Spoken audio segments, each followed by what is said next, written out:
Bienvenue à tous, merci de nous rejoindre pour cette nouvelle édition de l'Africa Newsroom. Aujourd'hui, troisième volet de notre semaine sur le Mali, avec notre dossier du jour qui sera consacré au rôle de la société civile dans les crises socio-politiques du pays.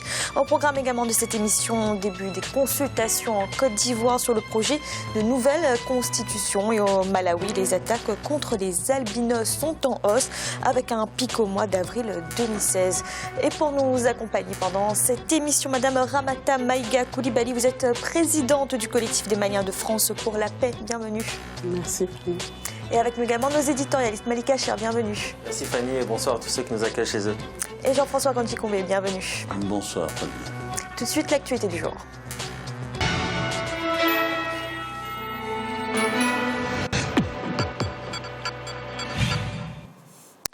Les consultations débutaient en Côte d'Ivoire sur le projet de nouvelle constitution. Le comité d'experts en charge du texte vient d'en dévoiler les principes généraux. Le projet pourrait être soumis au Parlement dès le mois de juillet prochain avec un référendum populaire à la rentrée prochaine. Birama Saonera. Début des consultations pour doter la Côte d'Ivoire d'une nouvelle constitution. Objectif, enrichir les débats et prendre en compte les observations des uns et des autres, ce qui permettra à terme d'élaborer une nouvelle loi fondamentale consensuelle. C'est dans ce cadre que le chef de l'État, Alassane Ouattara, a échangé le mardi 7 juin avec les différentes composantes du cadre permanent de dialogue. L'objectif visait d'enrichir notre réflexion et de prendre en compte les observations des uns et des autres. En bref, essayer de développer un consensus. À l'issue de nos rencontres, les observations seront reversées au comité d'experts, qui nous fera donc une proposition de texte.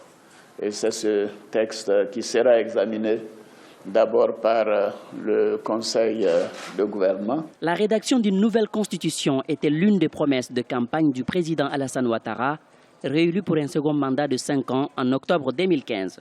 Ainsi, les acteurs politiques, notamment ceux de l'opposition, se disent favorables à la démarche participative pour une constitution qui prendra en compte les attentes de tous les Ivoiriens. La nouvelle constitution est venue pour tous les Ivoiriens de se retrouver autour d'une table, de discuter, de faire le bilan, de regarder ce qui n'a pas marché, de diagnostiquer les différentes difficultés de manière à ce que nous allons vers la refondation de l'État de Côte d'Ivoire. La constitution étant la loi sacrée de la nation, si tout le monde participe à son élaboration et à son adoption, je pense que cela peut être bénéfique pour la nation entière.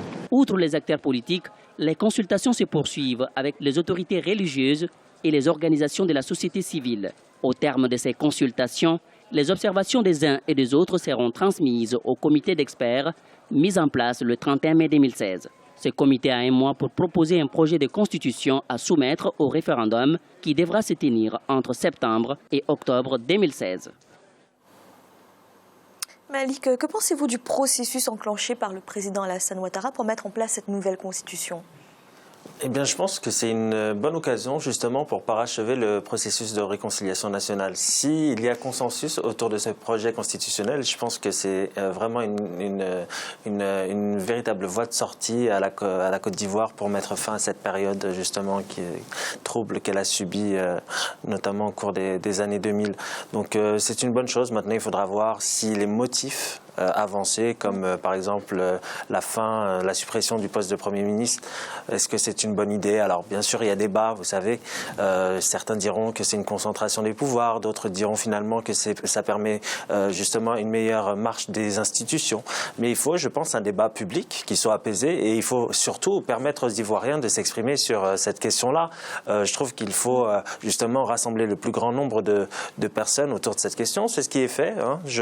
Il faut saluer quand même l'initiative du président. Alors justement, le timing, un référendum dès le mois de septembre-octobre, c'est pas trop rapide? Je trouve que c'est rapide, effectivement. C'est un peu le bémol. Effectivement, on dit qu'en septembre, octobre, moi je trouve cela un peu rapide. Je pense qu'il faut une bonne année pour mener des consultations avec les divers partis d'opposition, du pouvoir, mais aussi de la société civile, des associations, parce que là, on a l'impression que c'est fait dans un cadre très politique. Moi, je pense qu'il faut déplacer le débat, même si c'est le peuple qui va s'exprimer sur cette question, mais il faut déplacer le débat sur la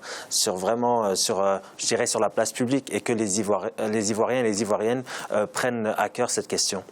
Jean-François, pour vous, c'est une nécessité, cette nouvelle constitution en Côte d'Ivoire? La question de la nécessité peut toujours se discuter, Fanny, qu'on soit en Côte d'Ivoire ou à l'extérieur. Quoi qu'il en soit, si j'ai bien compris, il n'y a pas d'opposition en Côte d'Ivoire sur la nécessité. Donc pour moi, c'est ça l'essentiel, que les Ivoiriens, qu'ils soient au pouvoir ou qu'ils soient dans l'opposition, ou même les simples citoyens, quand on les interroge, c'est bien ce qu'ils disent, c'est une bonne chose, ne serait-ce que pour vider ce qui a mis le feu à la Côte d'Ivoire et ce qui a détruit la nation ivoirienne, à savoir l'article 35 de l'actuelle Constitution.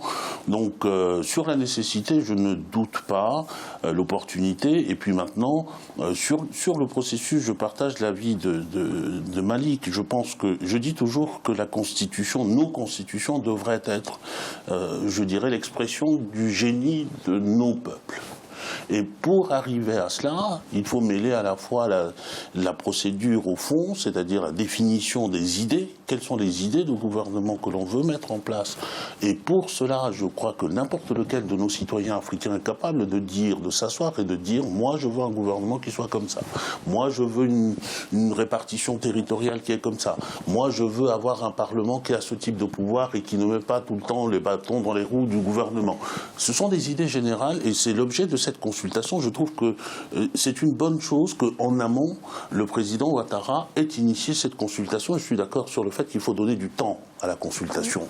Un peu plus de temps aurait fait beaucoup de bien, mais réviser la constitution ivoirienne, c'est une excellente chose. Et puis je fais confiance en fait aux Ivoiriens, si la consultation est bien menée telle qu'elle est en train d'être menée, pour être eux-mêmes les éléments de blocage de toute tentative de passage en force pour essayer de revenir au pouvoir demain. Les Ivoiriens sont suffisamment mûrs pour pouvoir faire barrage à ça.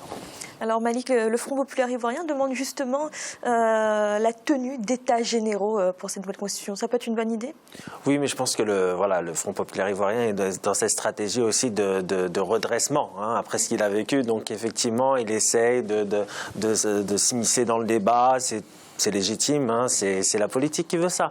Mais effectivement, les propositions sont à écouter. Je pense que oui, vous savez, quand vous êtes dans l'opposition, vous essayez d'avoir votre part dans l'élaboration d'une grande cause. Et quelle cause dans la rédaction de la Constitution? C'est une grande cause. Donc effectivement, vous aurez cette proposition-là qui émane des partis de l'opposition.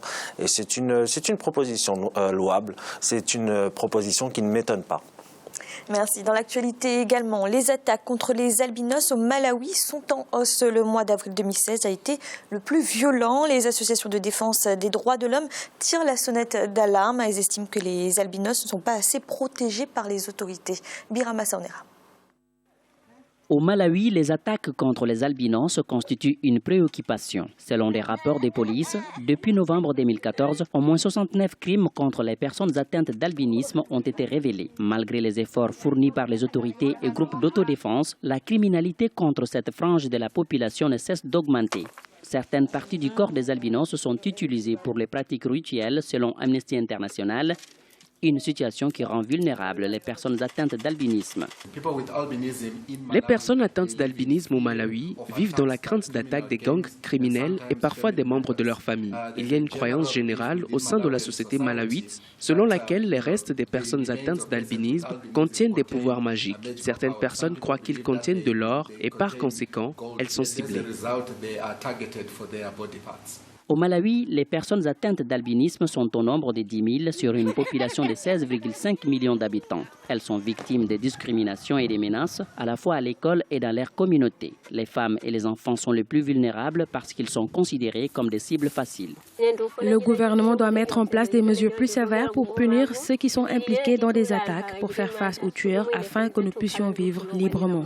L'albinisme est une maladie congénitale qui affecte 5 000 à 15 000 personnes en Afrique subsaharienne. Les attaques contre les albinos ont eu lieu ailleurs dans le sud et l'est de l'Afrique, notamment au Mozambique, en Afrique du Sud, en Tanzanie et au Burundi. Beaucoup d'organisations des droits humains estiment que la journée de sensibilisation internationale sur l'albinisme, prévue le 13 juin, devrait être une occasion pour accentuer le plaidoyer en faveur des albinos. Jean-François, le Malawi n'est pas le seul pays à être confronté à ces violences contre les albinos. Ce sont des violences qui ne sont pas prises assez au sérieux par les autorités?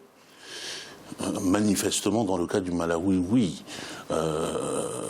ne sont pas assez pris au sérieux. On nous parle de campagnes de sensibilisation. Les campagnes de sensibilisation sont importantes puisque les racines de ce mal sont dans notre culture, je dirais même pas notre culture, c'est dans la représentation des gens. Donc il faut changer cette représentation des gens, mais c'est quelque chose qui prend du temps. On ne peut pas attendre ce temps-là pour pouvoir protéger les personnes. Les albinos sont des êtres humains comme tous les autres, sont des compatriotes comme tous les autres, qui font l'objet d'attaques ciblées. C'est le devoir du gouvernement et du Parlement, en tout cas des autorités publiques, que de leur assurer une protection renforcée. Cette protection renforcée, d'ailleurs, ça a été très bien expliqué dans le reportage, il passe par la case pénale, c'est-à-dire la répression des crimes qui sont commis de cette manière-là, parce que la meilleure prévention du crime reste encore la répression du crime. On le dit assez autour de cette table. Donc la protection n'est pas suffisamment faite. Je ne crois pas qu'il faille des dispositifs très compliqués pour protéger la population. Il faut de la volonté politique. Il faut des mécanismes judiciaires et des mécanismes de répression qui fonctionnent. Il faut des mécanismes, en tout cas la volonté d'appliquer les peines et là, c'est sur cette volonté sans doute qu'il y a peut-être difficulté parce qu'il est possible que des gouvernements n'osent pas aller à l'encontre de certaines représentations sociales qui sont celles de leurs futurs électeurs, etc., etc. Mais c'est indigne. C'est indigne. Malik, alors justement, quand un problème est d'ordre culturel, comme ça, cultuel, quelle solution un gouvernement peut-il prendre ? Pour moi, la seule solution, elle est d'ordre juridique, et justement, Jean-François vient d'en parler. En fait, il n'y a pas une justice pour les uns et pour les autres. Ce sont des citoyens à part entière. Donc, il faut juste criminaliser justement le crime. Et si demain, il y a un meurtre... Et c'est déplorable et malheureusement, on ne l'espère pas. Si demain, il y a un meurtre qui est commis contre une personne albinos, la peine, il faut qu'elle soit aussi dure, aussi ferme que la peine que le crime qui est commis envers une personne qui n'a pas cette maladie. Parce que ce sont des citoyens comme les autres. Ils ont juste une maladie, ils ont juste un problème de mélanine, ils ont juste une acuité visuelle réduite.